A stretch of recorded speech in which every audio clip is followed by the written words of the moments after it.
出差3个月后，阿曼打来电话，让我去火车站接他。我急忙赶下去，开车接人。到达车站，等了许久，我才收到他的消息：你不用来了，陈诚来接我了。我不吵不闹，默默地挂断了电话。深夜，我在朋友圈上看到了陈诚发的视频，屏幕里阿曼和他坐在一起，吃着火锅看电视，脸上洋溢着笑意。文案写着：外面寒风刺骨，但屋内很暖，心也是。我随意的点赞，阿曼却突然打来电话质问：你点赞什么意思？只是同事请我吃火锅，我明天就回去了。我平淡地道：我们没有明天了。大家好，开始今天的分享之前，希望你能给人间烟火点个订阅，我将会分享更多优质的内容。隔天，我吃好早饭，准备去见客户的时候，女友顾曼气冲冲地跑回家，一到家就把行李摔在了地上。我刚出差回来，你不去接我就算了，现在什么都不说你就出去了。我看着他，不明白他发什么火，自顾自地穿鞋。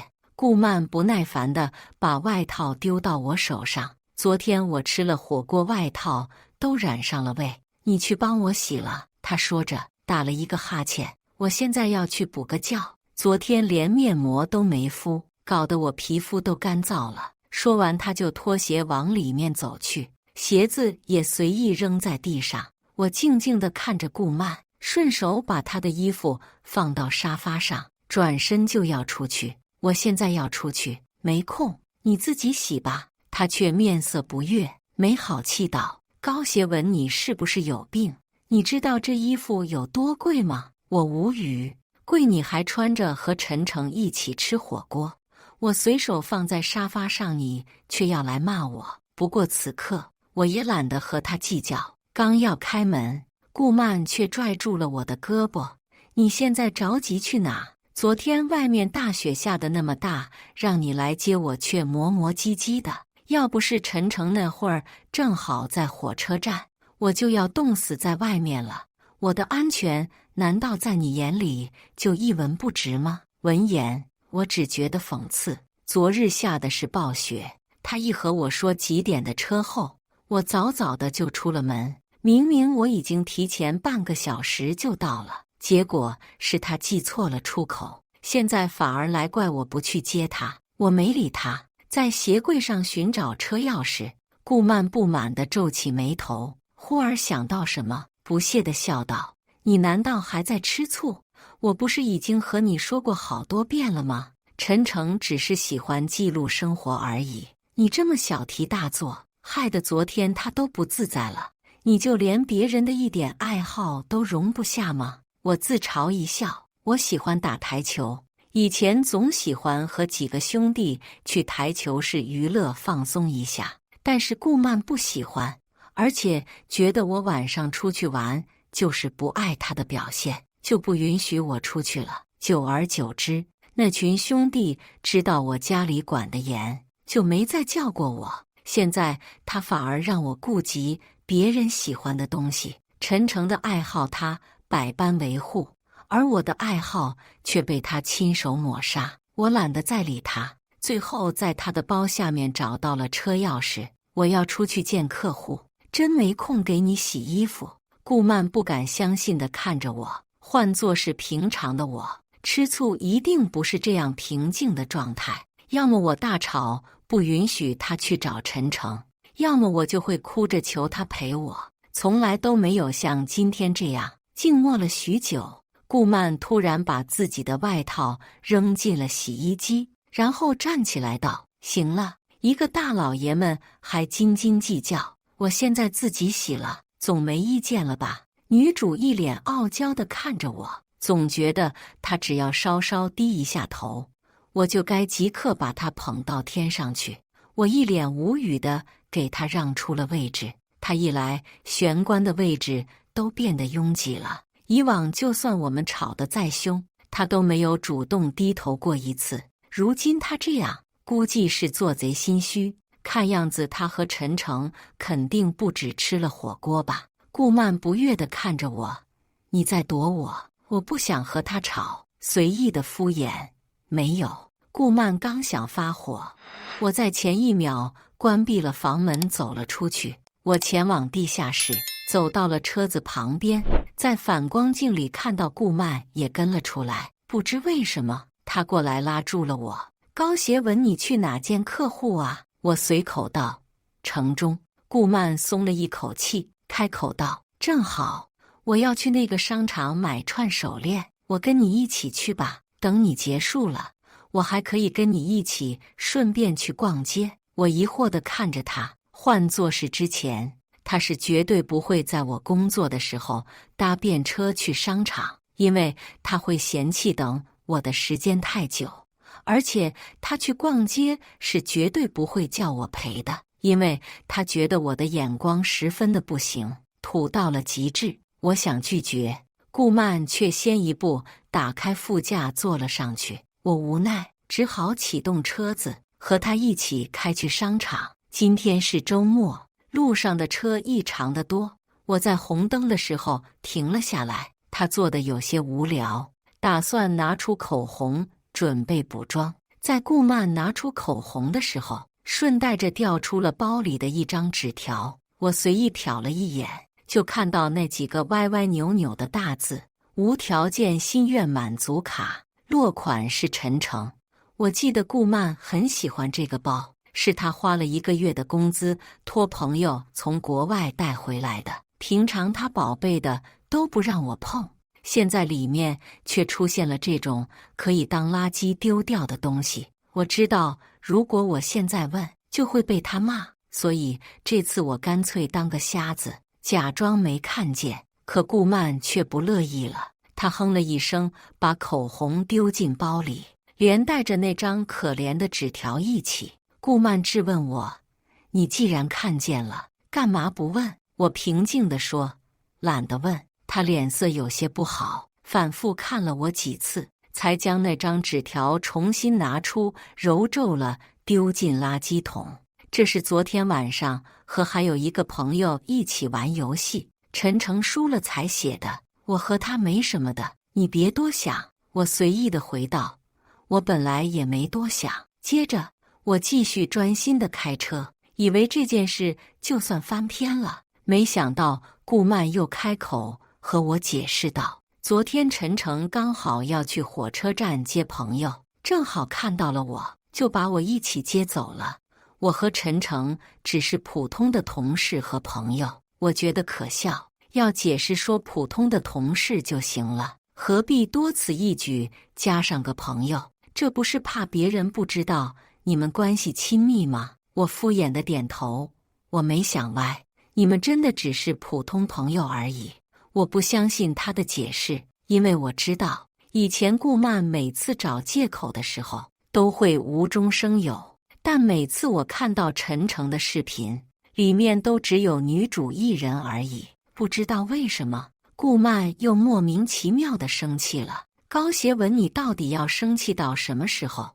我都解释清楚了，你还要我怎么样？好在已经开到了商场，我如释重负地离开，他却像个狗皮膏药一样甩都甩不掉。我还记得以前吵架，他说他看见我就烦，叫我赶紧滚出他的视线。我要解释，顾曼就开始骂我小肚鸡肠，没有度量，一天到晚就知道吃陈诚的醋。现在我自己想要离开了，他却不让，真是奇怪的女人。我要去工作，顾曼自然不可能跟着，自顾自地逛街去了。我见完客户后想起来老板昨天发来的信息，打开了手机聊天界面，同意了老板的升职通知。我为了女友，本来想拒绝这个外派到南市的升职机会，直到我经历昨晚冒着暴雪去接女友，女友却去了别的男人家里的事情之后，才恍然大悟，我真是傻得可以。裹紧大衣，我走出商场，打算透透气。我站到树下，看着呼出的白气。这时接到了父母的电话，电话那边是爸妈看到我这边的极端低温，让我多穿点。我心中一阵酸涩，同他们讲我马上就要升职去南方了，叫他们不要担心。电话那头的爸妈高兴多交代了几句，我报了喜事之后便挂断了电话，因为我之前没有及时回复老板，分公司那边现在催得紧。我确定好了升职上岗的时间后，立马买了去南方的飞机票。我回到停车场，看见顾曼已经站在车子旁边等我了，摸出钥匙开门。我和顾曼全程一句话也没说，等我开车把她送到家楼下后，顾曼就径直上去了，丝毫没有等我的意思。我也不在意，却在下车的时候接到了阿姨的电话。协文呐，我听说你和阿曼吵架了，他刚刚出差回来，本来就累，你身为男人应该让让他，多体谅体谅他。确定是阿姨后，我明白了，顾曼和阿姨告了状，目的是给我一个下马威。放在以前，这事要是闹到阿姨那边去，我肯定会急切地去找她道歉，求她原谅。可这次无所谓了，她爱怎样就怎样，也不关我的事。我和阿姨简单的解释了一下，就挂断了电话。我麻木地上了楼，刚打开门，我便看见顾曼打扮了一下要出去，身上还喷了她最贵的香水。我知道她又要去找陈诚了，毕竟这瓶香水贵的她平时都不舍得用一下，放在柜子里当摆设。我今天晚上要去找陈诚商量工作，我的行李箱你什么时候整理完我就什么时候回来。我知道他在挑衅刺激我，毕竟换做以前，我一定会吃醋，然后拦着他不让他出去。可现在我已经没了吵架的念头，连眼皮都没抬一下，任由顾曼离开。我整理完行李，躺在床上准备一早就出发。晚上我刷手机，正巧打开了朋友圈，却看见顾曼出乎意料的在第一条，里面只有一张咖啡店的照片，但我看见玻璃的倒影里面有2个人，是顾曼和陈诚。本想划掉，但不小心点了赞，我随之取消。就在这时，顾曼突然打来了电话：高协文，你什么意思啊？给我点了赞，为什么要取消？我快结束了，你什么时候来接我？我没说话，这换作是以前，一看见他朋友圈有标记地址，我一定快马加鞭的开车去接他。那时候我就会被顾曼以及他的朋友指着鼻子骂，说我占有欲高，谈了恋爱就不给对方自由，责怪我管得太多。这次我不去打扰，他却反过来问我什么时候去接。我沉默了许久，直到电话对面的顾曼再次提醒，我才想起来没回他。陈诚不也有车吗？他那辆小汽车照样也可以把尊贵的公主殿下送回来。你毕竟是一个独立的成年女性，我不该来干涉你的丰富夜生活。你想玩到几点就几点。话音许久没有传来，我估计他忘挂电话，主动结束了这通电话。下一秒，他却发来了一段语音，声音尽是不屑：高协文，你还说你没吃醋？我刚才发的照片旁边坐的其实是我闺蜜，陈诚坐在另外一侧，所以你看不见。接着他又传来了几秒的语音：你要是介意，我以后去哪都和你说一下好了。我懒得回他，关闭手机打算睡觉，结果又响起好几个消息提示音。顾曼的语气有些急切：难道你非要我连工作都不谈，在公司里一句话都不和陈诚说，你才会消气吗？他这样吵得我根本睡不了，索性发了几个字过去打发他：不用，我相信你。我眼皮子忍不住要耷拉下来，窗外的雪厚重的压坏了树枝，掉落在地。我就着月色沉沉地睡了过去。半夜，我感受到被窝里有人抱住了我，我假装睡着翻身离开了他。顾曼不满道：你干嘛动来动去？我冷。以往我肯定会心疼地回抱他，把他揉进怀里，可现在我只想安心睡觉。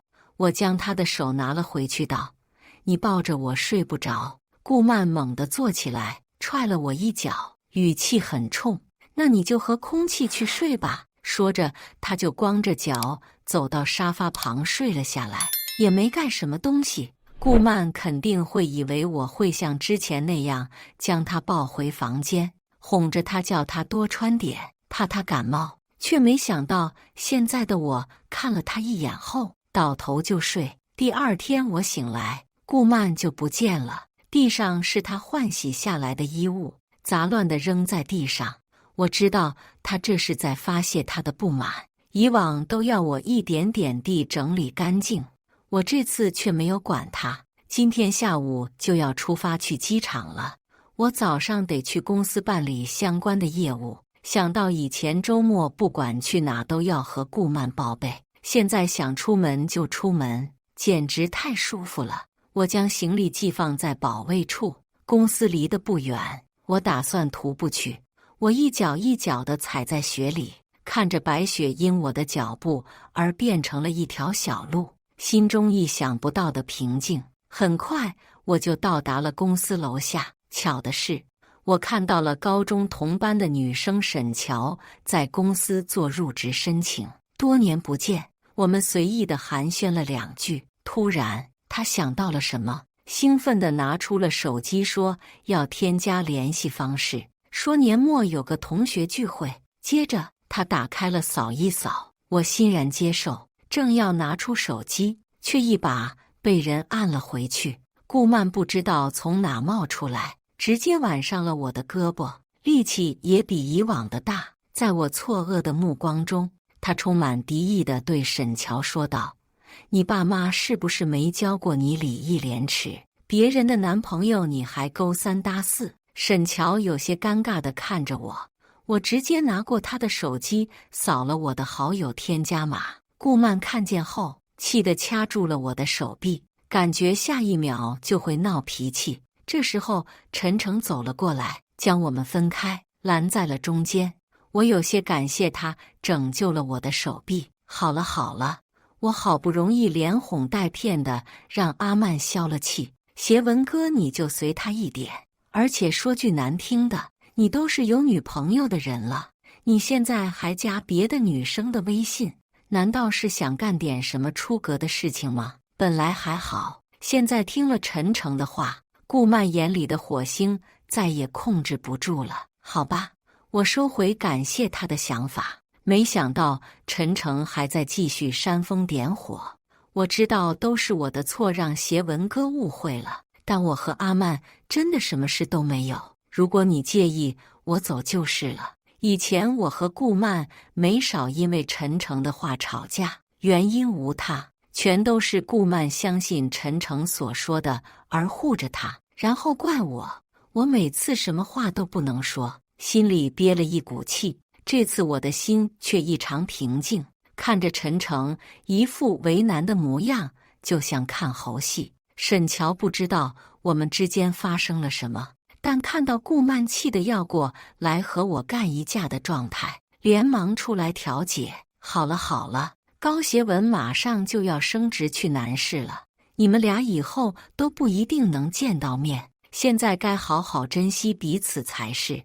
顾曼却像是听到了什么不可思议的话，一下子愣在原地。顾曼走到我的面前，声音颤抖：“我是你的女朋友，为什么你去南市，我是最后一个知道的？”我淡漠地道：“我也刚决定没多久。”陈诚过来插了嘴：“高协文，你一个大男人，居然为了不低头，想出这样一个方法骗人，这实在是有点说不过去了。”顾曼点了点头，似乎是相信了陈诚的说法。我倒无所谓，随他们怎么想，所以我也没有反驳。拿着准备提交的资料抬步要走，顾曼却拉住了我：“我今晚在家做你喜欢吃的菜，你早点回来。”我皱起眉头，觉得奇怪，顾曼居然会主动说要做饭。以前都是我在家做饭，她从不进厨房，说这些油烟会损坏她的皮肤。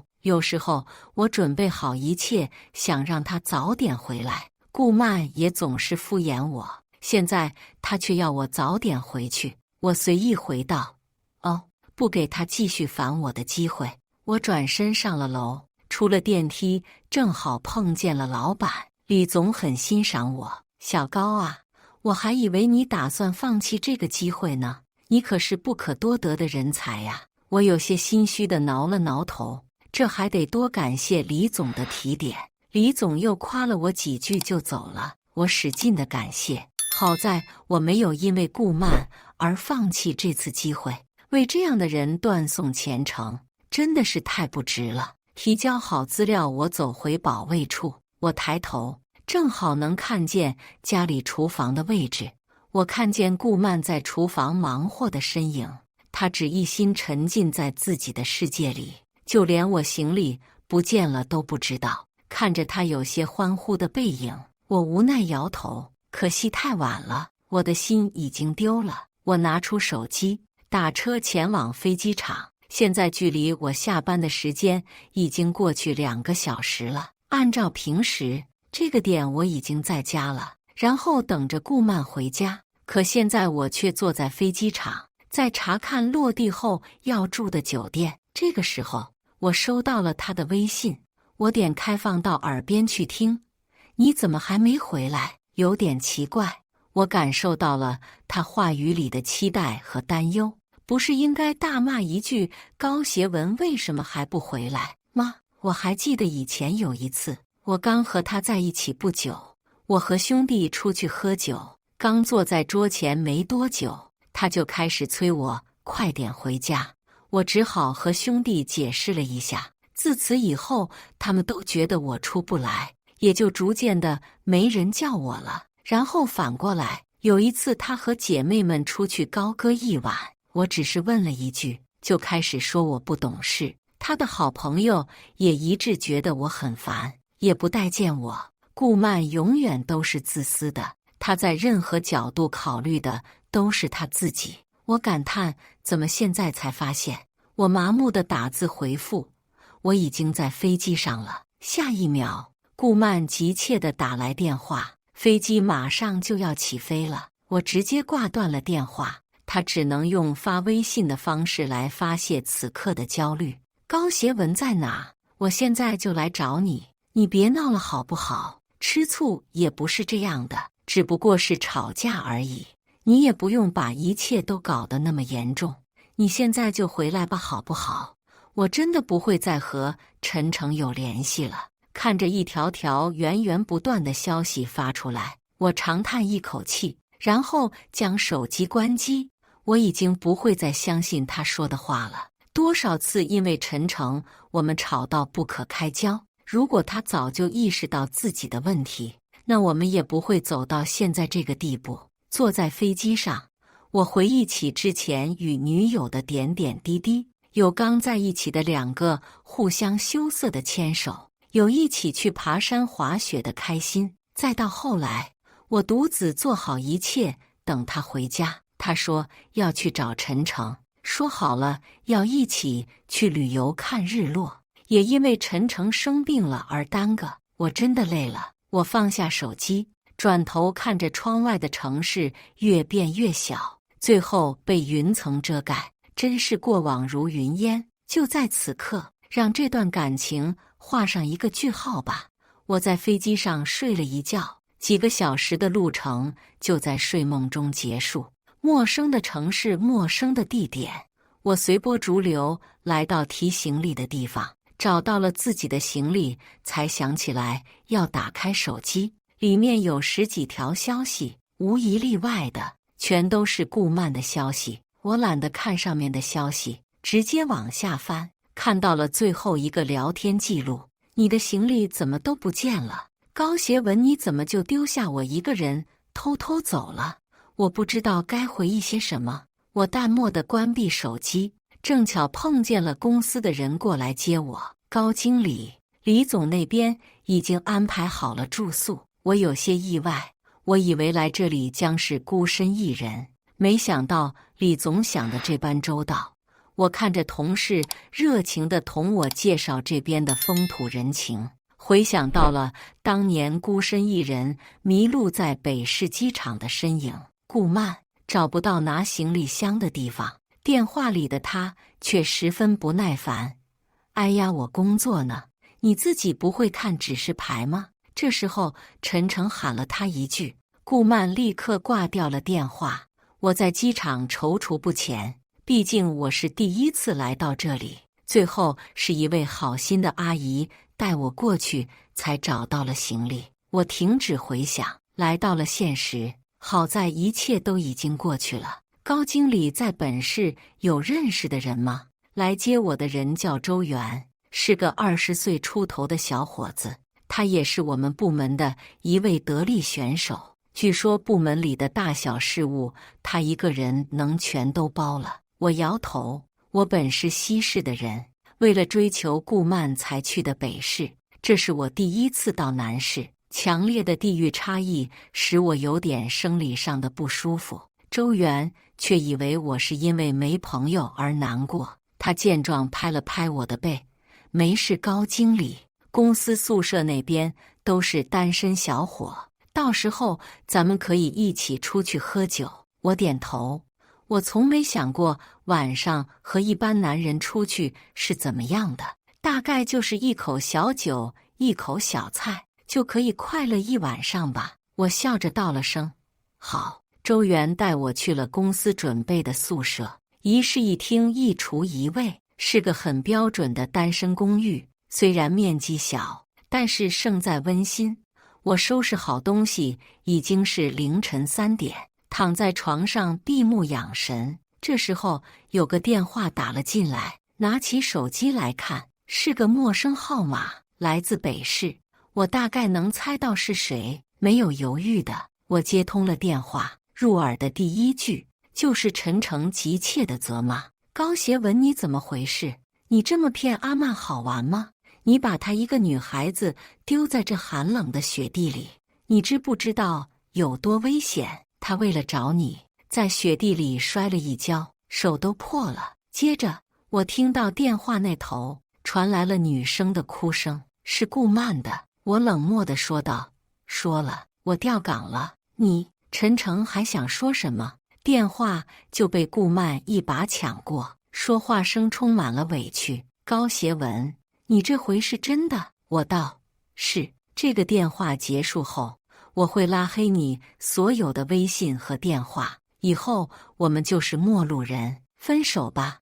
我没给他挽回的时间与机会，在我说完的下一秒就把电话挂断。困意席卷而来，我做了一个长长的梦，梦里我从未见过顾漫。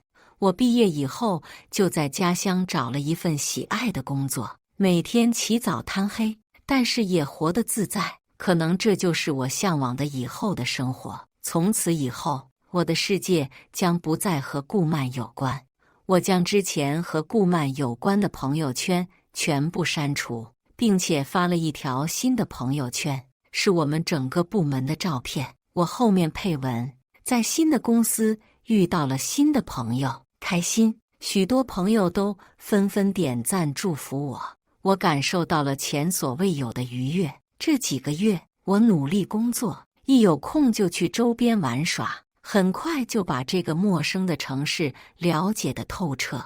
爸妈看我这份工作很稳定，就出钱在这里给我买了一个小家，方便我定居。我推脱不掉，只好一有闲钱就给爸妈寄回去。拥有小家后，我在家里养了一只猫，一只狗。猫是小区的流浪小猫，狗是领养回来的小黄狗。我们成为了新的家人，在彼此孤单的时候互相陪伴。很快，我就在这里习惯了一个人的生活，没有顾漫的生活。只是有一天，我看到了我的朋友圈被一个陌生的账号点了赞，点赞之后又迅速的取消，有些做贼心虚。我就知道这是顾漫新创办的小号，以往他也总是喜欢创办小号来监视我的朋友圈，看我平常都在干嘛。这次差不多，只是换了一个性质，可既然已经放下了，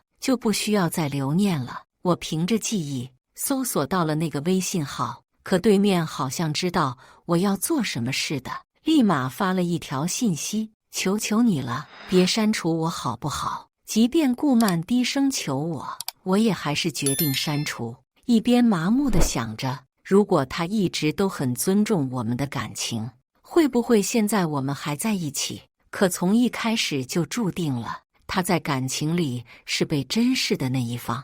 毕竟是我先喜欢上的他。过了2天，我收到了沈乔发给我的同学聚会邀请，地点在北市。我正好要去北市的主公司出差，欣然接受了这个邀请。隔天我就到了北市，恍如昨日般，我又站在了这片土地上。好巧不巧的，我在机场看到了陈诚和顾曼。陈诚一脸担忧地把顾曼扶出汽车，明明他一点伤都没有。不过他们好上的也真快。我拿着行李想要离开，却不成想被顾曼看见了。高协文，他甩掉陈诚，一脸兴奋地跑到我面前。见我没有回应，顾曼自顾自地说道：高协文，你回来啦，我就知道你之前说的都是气话。你这2天是去出差的吗？有些无语。我不是都已经和他说清楚了吗？我冷漠地回应。你想多了，我打算绕开他出去坐地铁。陈诚这个时候把车停好，追了上来，说话还是那个死样子。协文哥，阿曼这么好的一个女孩子，你怎么舍得伤害她？不想再和这种人说话。我的语气有些冲。我们不是已经分手了吗？你要是喜欢你就去追好了。说着我就径直走开了。我先去公司把工作搞定，隔天去了同学聚会，里面都是多年不见的老同学，大家考取了不同的大学，现在都有不一样的生活，有的同学甚至都有孩子了。好在这个话题马上就过去了，不然我不敢相信一个27岁的单身男性在他们嘴里会有多少话题。聚完后我回到酒店，在大门口看到了顾曼和他母亲，我有点烦躁，毕竟我不想再继续解释分手的这个事实。阿姨先一步开口：协文啊，听阿曼说你们分手了。我点头敷衍：分手了，不过阿姨您对年轻人的事情也不要管太多，毕竟谁也不能保证能走到最后。顾曼见搬出妈妈都没有办法让我回心转意了，急切地请求我的原谅。不，高协文，最后一次，你再相信我最后一次好不好？我真的不会再和陈诚有来往了。我不屑一笑，我不会再给你机会了，再见。不再去想这些。过几天是周元的生日，说好要一起去为他庆祝。我收拾了一下，就准备回南市。下了飞机，周元准时的过来接我。我想，如果对方是顾曼，肯定会让我等上1个小时，或者是干脆不来接我，让我自己打车回去吧。高经理出差辛苦，我先送您回去休息一下吧。周元说着过来一起帮我搬了行李。我点头回应，不一会儿就到了家。送别周元后，我简单洗漱。旅途的劳累使我很快就进入了梦乡。很快就到了周元生日那天，我们在 KTV 里嗨唱一整夜，啤酒对饮，畅谈人生。高经理，听说你是在北市工作了好几年的，那你有谈过那边的女朋友吗？我点头，毕竟这是没什么好隐瞒的。周元喝上头了，继续追问：那高经理，你的女朋友呢？还在北市吗？我淡淡的摇头，分手了。听到这里，全场鸦雀无声，只有伴奏响彻包厢。周元不好意思的道歉：不好意思啊，高经理。我随意的耸肩：没事，早就过去了，不用在意。毕竟放在以前，我怎么可能这么晚还在外面潇洒？现在的我是自由的。酒过3巡，所有人都喝多了，只留下2个开车的人帮忙收拾残局。同事郝金是个热心肠的人，他一个人扛2个，把我和周元带出了包厢。一出门，冷风吹到面上，让我酒醒了3分。我抬头看到了顾曼的身影，她过来拦下了我们。郝金有点疑惑：“这位小姐你……”“我是高协文女朋友。”我无奈地笑了一下，看着周元和郝金尴尬的样子，有些不知道说什么，但还是解释了一下：“我单身。”我以为顾曼还会像以前那样大声吵闹，可这次没有，她也没有皱眉，而是一脸委屈地看着我，一副娇滴滴的模样。顾曼拽着我的衣服，我轻微地甩了一下，她始终都不愿松手。我没有办法，只好像对待一个普通到再也不能普通的朋友一样道：“你来南市出差。”郝金和周元很有眼色地直接走了，留我一个人在半夜还要打车。我找出手机，尝试寻找司机，顾曼却像是快要哭出来：“你现在都不问我是几点的飞机，过来带了多少行李，穿的怎么这么少，冷不冷这类的话了。你以前还会对我嘘寒问暖，贴心的把一切都准备好，现在你怎么说变就变了？”我笑道：“哪有对朋友这样的？但仔细想想，这些确实都是我以前的经典名言，也难怪顾曼现在接受不了。”顾曼又道：“为什么把我最后一个小号也删了？我只是想看看你，晨晨会介意吧？”本想是安慰他，没想到他却哭得更大声了。我跟晨晨早就不联系了，我连他的微信都删了，我还主动调去了别的部门。高协文，我求求你，你回来好不好？早春的风还是有些刺骨。我裹紧自己的大衣，见手机上打不到车，我就直接招了一辆出租车来。我看顾曼还固执地抓着我的袖子，只好让她也一起上了出租车。虽然现在不是情侣了，但我也不可能放任一个不认识的女孩子一个人在大晚上的马路上。我叫司机师傅先去送她。顾曼，你住哪？她的表情逐渐又低沉起来。万和酒店。接着他又说道：“你为什么连阿曼都不愿意叫了？”我叹气，准备下车后和他讲清楚。到达酒店后，顾曼不舍地下了车。等看到我也下车了之后，他看着我的眼神都闪着光。我避开他的眼神，站得离他也远了一些。你以前从来都不舍得和我站这么远的。高协文，你告诉我，我错在哪里了？我可以改。见他要过来抱我，我继续往后退了一步。接着他泣不成声。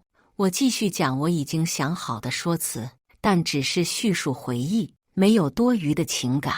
你还记得我们第一次见面吗？是在大学的跨年夜里，当时同学很多，但我一眼就看见你了。你穿着黄色的连衣裙，走在人群中，很是夺目。